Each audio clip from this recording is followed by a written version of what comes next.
हाँ जी, तो कल हमने बेटा एग्जाम्पल 29 टीएस ग्रेवाल तक काम करा दिया था, ठीक है। आज उसके आगे की बात करते हैं, आज उसके आगे की बात कर लेते हैं, है ना। इसके बाद एग्जाम्पल 27 टीएस ग्रेवाल, ये आपका एग्जाम्पल 27 टीएस ग्रेवाल जो है ये आपका केवल ओरल हमें समझना है, मतलब इसका जो मेन कॉन्सेप्ट है वो बता देता हूं, वही करना है। देखिए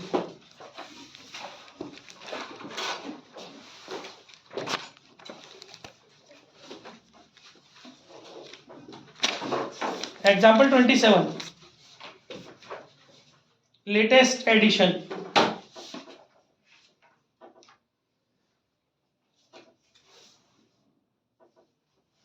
मेरी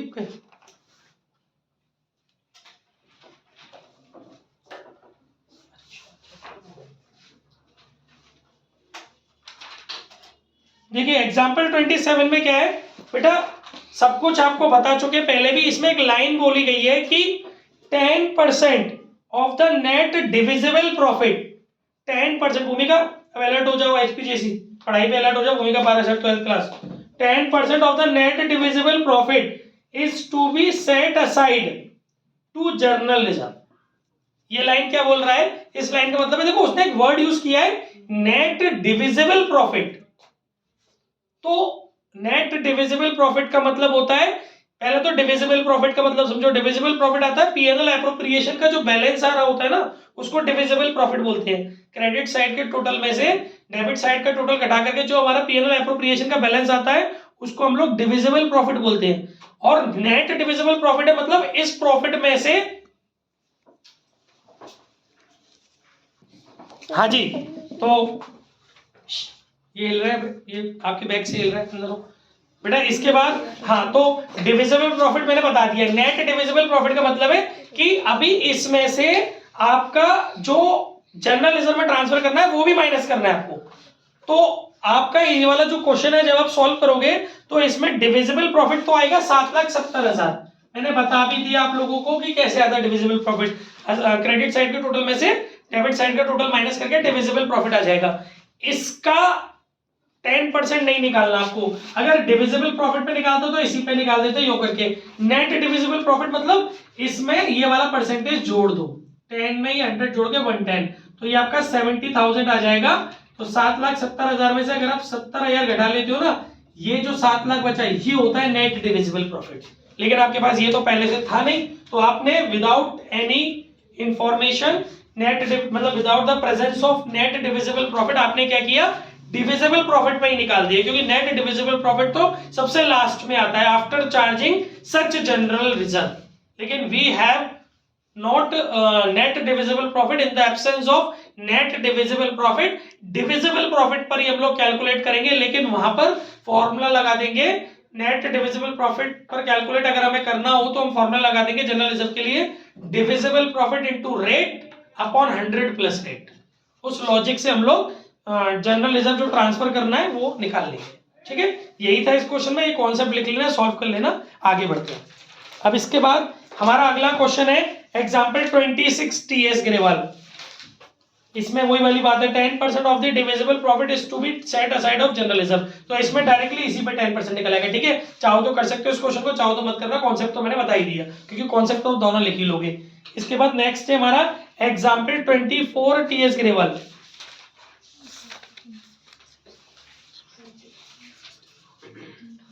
ठीक है, example 24 TS Grewal.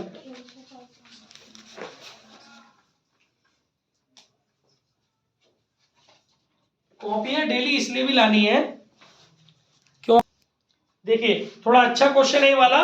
Example 24 TS Grewal. Aan and Mohan are partner sharing profit and losses in the ratio 3:2। दो पार्टनर है, दोनों का पीएसआर दे रखा है। The firm maintains fluctuating capital account, ठीक है, फ्लक्चुएटिंग मेथड है, and the balance in their capital account as on 31st March 2023 was 4 lakh 3 lakh 50,000 respectively। यानी बच्चों ये क्लोजिंग कैपिटल है, डेट से पता चल रहा है, उसकी क्लोजिंग डेट दे रखी है। ठीक है, drawings during the year 75,000 each, ये ड्रॉइंग्स दे रखी है पार्टनर्स की।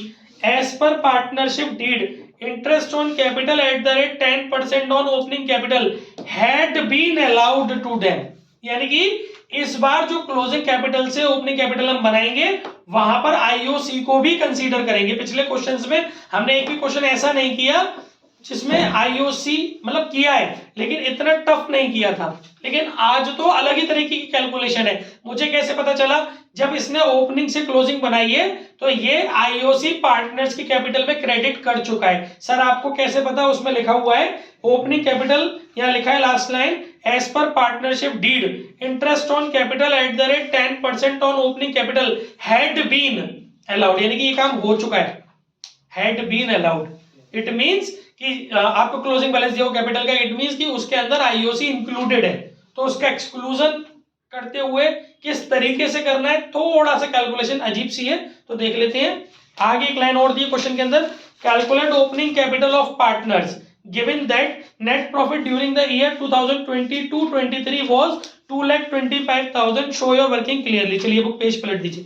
देखिए आपको नेट प्रॉफिट दिया हुआ है, नेट प्रॉफिट का मतलब क्या होता है? नेट प्रॉफिट का मतलब हो गया जिसमें से किसी भी प्रकार का कोई भी एप्रोप्रिएशन अभी नहीं हुआ है, वो डिविजिबल प्रॉफिट तो है नहीं, मत क्लियर वर्ड लिखा हुआ नेट प्रॉफिट। नेट प्रॉफिट वो होता है जिसमें से कोई भी अभी हमने एप्रोप्रिएशन नहीं किया, राइट। अब हमारे पास इस क्वेश्चन में क्लोजिंग कैपिटल है, नेट प्रॉफिट है, आईओसी का परसेंटेज है, ड्रॉइंग है, बस, और रेशियो है, इतनी चीजें हैं। अब हमें ओपनिंग पे जाना है। देखो स्ट्रक्चर क्या है हमारा, ध्यान से सुनना। क्लोजिंग, सॉल्यूशन मत खोलना, क्लोजिंग कैपिटल हमारे पास कितने पार्टनर है बेटा इसके अंदर? 2, आन और मोहन, आन और मोहन, आन मोहन। देखिए जो हमारी क्लोजिंग कैपिटल पार्टनर्स की दी हुई है वो दी हुई है 4 लाख और नहीं, सॉरी सही बोला है ना मैंने? हाँ 4 लाख और 3,50,000, 4 लाख और 3,50,000। ये क्वेश्चन बच्चों को कभी कभी कंफ्यूज करता है, तो देख लेते हैं। 4 लाख और 3,50,000, आपको पता ही है कि जो जो चीजें आपने ऐड की है वो लेस कर दो। मैं पीछे की वीडियोस में क्लोजिंग से ओपनिंग फ्लक्चुएटिंग मेथड में बताया भी ये कैसे होता है, वीडियोस में आपने कॉन्सेप्ट लिखे होंगे। तो इसमें से आप लेस करेंगे ड्रॉइंग्स, नहीं सॉरी ऐड करेंगे ड्रॉइंग्स, ठीक है। ड्रॉइंग 75,000 ईच है, तो 75,000 से हो गया, ये हो गया 4,75,000 और ये हो गया 4,25,000, ठीक है। इसके बाद अब आपको लेस करना है, एडिशनल वगैरह कुछ है नहीं, अब आपको लेस करना है बेटा शेयर ऑफ प्रॉफिट। ध्यान देना, लेस शेयर ऑफ प्रॉफिट, क्योंकि क्लोजिंग ओपनिंग से क्लोजिंग बना होगा तो शेयर ऑफ प्रॉफिट ही तो ऐड हुआ होगा, एप्रोप्रिएशन, पीएनएल एप्रोप्रिएशन के जो बैलेंस ऐड हुआ होगा ना ओपनिंग से क्लोजिंग बना होगा, तो उसी को तो आप लेस करोगी। कोई नेट प्रॉफिट थोड़ी नहीं डिस्ट्रीब्यूट कर दोगी, नेट प्रॉफिट से तो एप्रोप्रिएशन हुआ होगा, उसके बाद जो प्रॉफिट बचा होगा वही तो आपने ओपनिंग कैपिटल में प्लस करके क्लोजिंग कैपिटल बनाई होगी। अब आप उल्टे चल रहे हो, क्लोजिंग से ओपनिंग में जा रहे हो, तो कोई नेट प्रॉफिट थोड़ी नहीं माइनस कर दोगे इनके अंदर। क्या माइनस करोगे? शेयर ऑफ प्रॉफिट, जो कि हमारे पास इस क्वेश्चन में है नहीं, क्योंकि हमारे पास तो नेट प्रॉफिट है, डिविजिबल प्रॉफिट नहीं है हमारे पास, ठीक है। तो अभी हमें नहीं पता तो ऐसे ही छोड़ देते हैं खाली थोड़ी देर के लिए। स्ट्रक्चर लिख रहा हूं फिर सॉल्व करूंगा। फिर अब हमारे पास जो बचेगा, फिर हम उसमें क्या करते बेटा, फिर हम इसमें से लेस करते हैं आईओसी, ठीक है। फिर जो हमारे पास बचेगा वो कहलाएगा हमारा ओपनिंग कैपिटल। हमारा जो क्वेश्चन का स्ट्रक्चर होने वाला है वो ऐसा होने वाला है, लेकिन अब इसमें जो फिल इन द ब्लैंक्स नजर आ रहे हैं इनको देखो भरने के लिए साइड में एक वर्किंग्स करनी पड़ेंगी। देखिए ये आप बहुत ध्यान से सुनना, थोड़ा लॉजिकल है, अगर समझ पाते हो तो। आपके पास नेट प्रॉफिट कितना है? 2,25,000, राइट। आपको पता है आपके पास नेट प्रॉफिट है 2,25,000 रुपए का, और आपको जो आईओसी निकालनी है वो ओपनिंग कैपिटल पे निकालनी है ना। आपके पास ये जो 4 लाख, हाँ जी, तो मैं ये बता रहा था कि हमारे पास नेट प्रॉफिट है, ठीक है। तो एक काम करते हैं, देखिए आप जानते हो कि इसी नेट प्रॉफिट में से आपका क्या घटना है? आईओसी। फिर जो बचेगा वो कहलाएगा आपका डिविजिबल प्रॉफिट। यानी कि इन अदर वर्ड अगर आप सोचो कि शेयर ऑफ प्रॉफिट और आईओसी दोनों मिला के तो नेट प्रॉफिट के इक्वल है, क्योंकि नेट प्रॉफिट के अंदर क्या क्या चीज है? आईओसी है और डिविजिबल प्रॉफिट है। तो अगर हम इस ये वाली कैपिटल में से, ये जो हमारी कैपिटल आ रही है, अगर हमें अपना वो निकालना है, ओपनिंग कैपिटल निकालनी है, तो हमारे पास एक तरीका है ओपनिंग कैपिटल निकालने का कि इसकी कैपिटल प्लस इसकी कैपिटल, है ना, माइनस ये और ये, इन दोनों को क्लब करके ही तो 2,25,000 रुपए है। कंबाइंड निकाल ले रहे हैं, सेपरेट नहीं निकाल पा रहे, तो भी हम कंबाइंड निकाल के देख रहे हैं भाई, तेरी कैपिटल जिसमें से शेयर ऑफ प्रॉफिट कटना बाकी है और आईओसी घटनी बाकी है। शेयर ऑफ प्रॉफिट और आईओसी का ही तो मतलब यहाँ पर नेट प्रॉफिट है, तो वो इकट्ठे वाला घटा ले रहे, कंबाइंड निकाल के देख रहा हूँ, इंडिविजुअल नहीं निकाल पा रहा। तो अभी मेरी कंबाइंड ओपनिंग कैपिटल आ जाएगी, कंबाइंड ओपनिंग कैपिटल आ जाएगी 6,75,000। ये बिल्कुल प्योर ओपनिंग कैपिटल है दोनों पार्टनरों की कंबाइंड, ठीक है। इस पर हमें निकालनी है आईओसी, कितना परसेंट है, 10%। तो कंबाइंड आईओसी आ जाएगी, बात समझ रहे हो, कंबाइंड आईओसी आ जाएगी 67,500। अब हमें यहां से अपना स्ट्रक्चर फिर से उठाना है, डिविजिबल प्रॉफिट निकालना है, डिविजिबल प्रॉफिट। आप जानते हो नेट प्रॉफिट में से आप एप्रोप्रिएशंस घटा दो तो आपको मिल जाता है डिविजिबल प्रॉफिट। ये बचेगा आपका 2,25,000 में से 2,25,000 माइनस 67,500, तो ये आपका बचेगा 1,57,500। What is this? This is divisible profit, जो कि आपके पार्टनर्स में डिस्ट्रीब्यूट होना है। किस रेशियो में?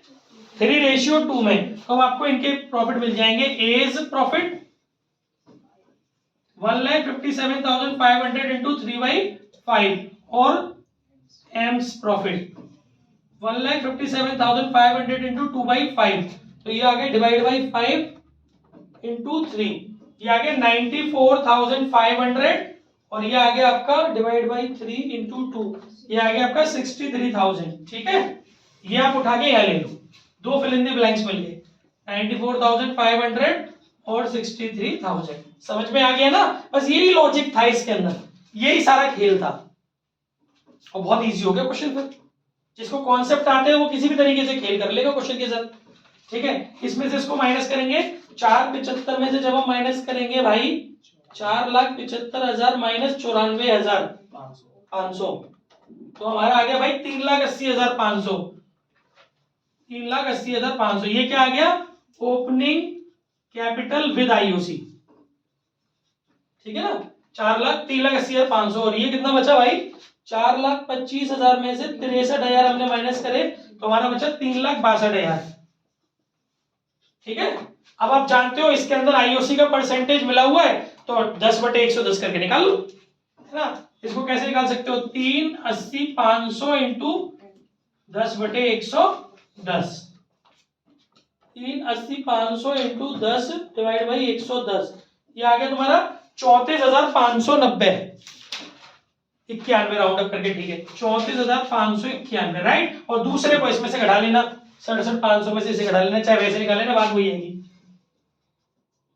3,80,500 इंटू, नहीं दूसरा कितना है, 3,62,000 है ना, सही बोल रहा हूं ना, इंटू 10/110, तो ये आ जाएगा आपका 67,500 माइनस 34,591, ये आ गया आपका 32,909। अब आपका आ गया, ये आपका बन के आ गया 345,909 और ये आ गया आपका 329,091। आई होप सो समझ में आ गया होगा। कोई भी डाउट हो तो पूछ लो, बिल्कुल सिंपल एंड सोबर तरीके से समझाइए मेरी चीज। मेन जो पंगा था वो यही था। क्लियर? अगला क्वेश्चन बेटा, example 14 TS gravel.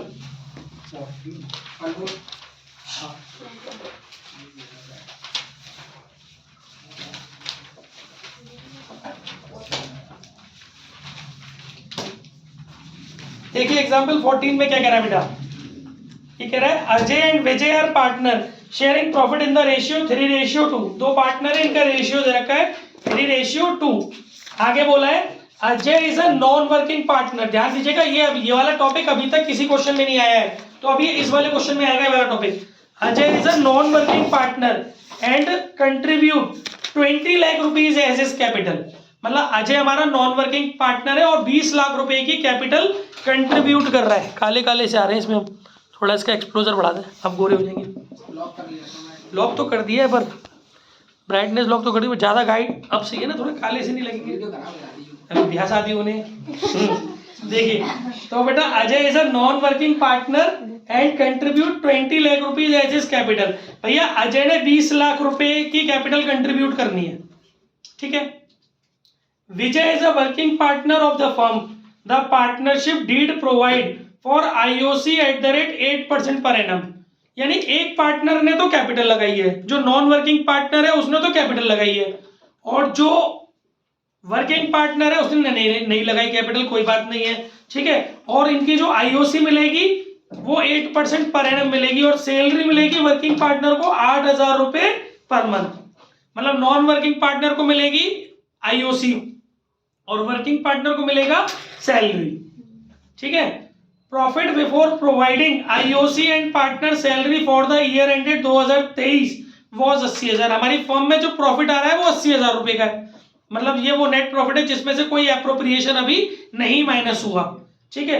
Show the distribution of profit, और आपको खूब अच्छे से बताया गया कि प्रॉफिट के डिस्ट्रीब्यूशन के लिए पीएनएल एप्रोप्रिएशन अकाउंट बनाना होता है। तो अब आप पीएनएल एप्रोप्रिएशन अकाउंट बनाएंगे, लेकिन वेट, ये भी बात आपको कईयों बार बताई गई है कि पीएनएल एप्रोप्रिएशन बनाने से पहले चेक कर लेना कि प्रॉफिट सफिशिएंट है या नहीं एप्रोप्रिएशन के लिए। अब आप देखो 20 लाख रुपए का 8% आईओसी निकालोगे तो 1,60,000 रुपए तो आईओसी हो गई जो मिलनी है अजय को, और विजय को मिलनी है 8,000 रुपए महीने के हिसाब से 96,000 रुपीज की सैलरी।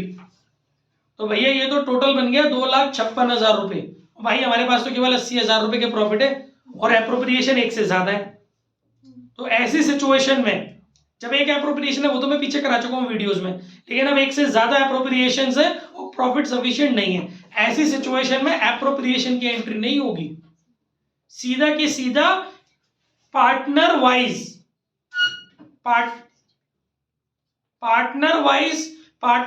जो एप्रोप्रिएशन है, पार्टनर वाइज जितने भी एप्रोप्रिएशंस है, मतलब पार्टनर के टोटल एप्रोप्रिएशंस इंडिविजुअल करते जाएंगे। पहले पार्टनर के सारे एप्रोप्रिएशन का टोटल कितना है, दूसरे पार्टनर के, ये तो इसी क्वेश्चन की नहीं और क्वेश्चनों के लिए भी बता रहा हूं कि हर एक पार्टनर को टोटल एप्रोप्रिएशन से कितना अमाउंट मिलना चाहिए था, वो टोटल निकालेंगे। उस रेशियो में, एप्रोप्रिएशन के रेशियो में, टोटल एप्रोप्रिएशन के पार्टनर वाइज रेशियो में अवेलेबल प्रॉफिट डिस्ट्रीब्यूट किया जाएगा, और केवल उस प्रॉफिट डिस्ट्रीब्यूशन की जनरल एंट्री होगी।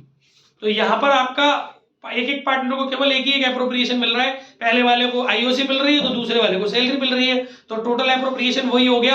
यानी पहले पार्टनर का टोटल एप्रोप्रिएशन हो गया 1,60,000, दूसरे पार्टनर का टोटल एप्रोप्रिएशन हो गया 96,000, 1,60,000 और 96,000 का रेशियो बनाओ, तो ये रेशियो बनेगा 5:3। अवेलेबल प्रॉफिट 80,000 रुपए 5:3 में डिस्ट्रीब्यूट करो, प्रॉफिट डिस्ट्रीब्यूशन की एंट्री करना, ना कि सैलरी देने की या आईओसी देने की। एंट्री करेंगे आप profit and loss appropriation account debit to partners capital account, मतलब टू अजयस कैपिटल और टू विजयस कैपिटल, और उसी लिहाज से इसमें पोस्टिंग होगी। भले ही ब्रैकेट में चाहो तो आप लिख सकते हो सैलरी और आईओसी, क्योंकि अजय, ये भी आप केवल इसीलिए लिख पा रहे हो क्योंकि एक ही एप्रोप्रिएशन है एक पार्टनर के खाते में। अगर एक से ज्यादा एप्रोप्रिएशन होते किसी एक पार्टनर के पास तो आप ये भी नहीं लिख पाते ब्रैकेट में कि आईओसी और सैलरी। या तो आप डैम श्योर हो कि अजय को जो भी मिल रहा है, भले ही प्रॉफिट के रूप में मिल रहा है, वो है आईओसी का ही हिस्सा, इसीलिए आप लिख पा रहे हो ब्रैकेट में आईओसी। नहीं, ये भी नहीं लिखते अगर आप एक पार्टनर के पास एक से ज्यादा एप्रोप्रिएशन होते तो, ठीक है।